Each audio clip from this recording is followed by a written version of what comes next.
Written artefacts come in many shapes and forms. They can tell us a lot about our past and our present. And they're full of surprises.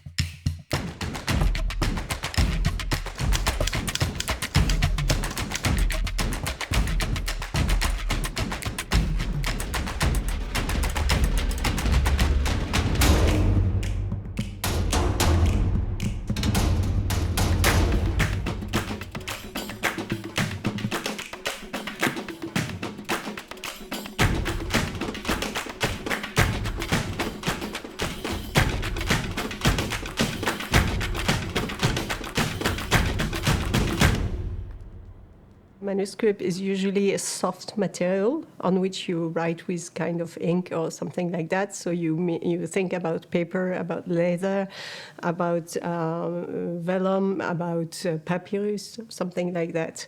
So it's 2D.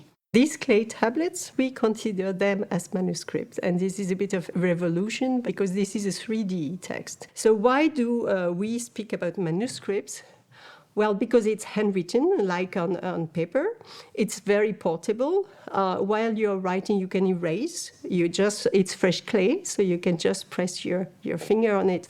When you start to read these tablets, you can reconstruct the life of the people who were living there. So you can face a house and say, okay, in this house was living Mr. Shalimashur, and he had 2 sons, and these 2 sons, after the death of the father, started to quarrel. It's really amazing how you can get into these families and reconstruct the personalities also.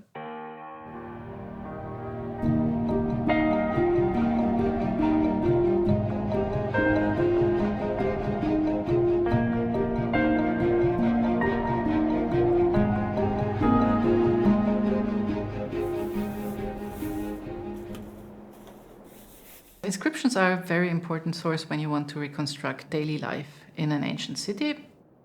You can take photographs, you can make squeezes like the ones we have here, but still you would then only concentrate on the text, which is the content of the inscription.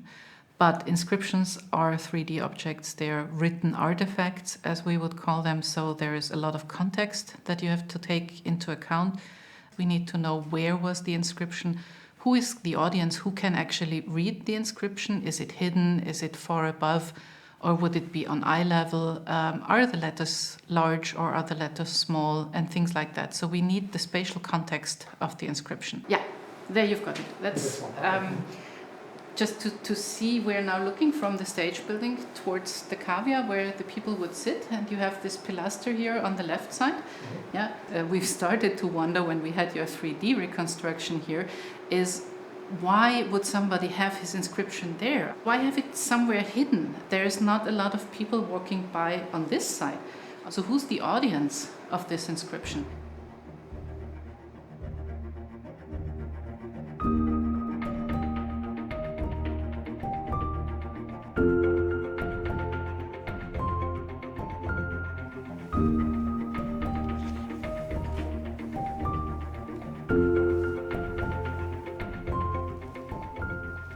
Usually you have a music source from any time, and then of course you try to interpret the source. You want to maybe do an addition, either for research or for also performance. But here with the destroyed manuscripts, we have of course the problem of readability, which is something that we first have to think about.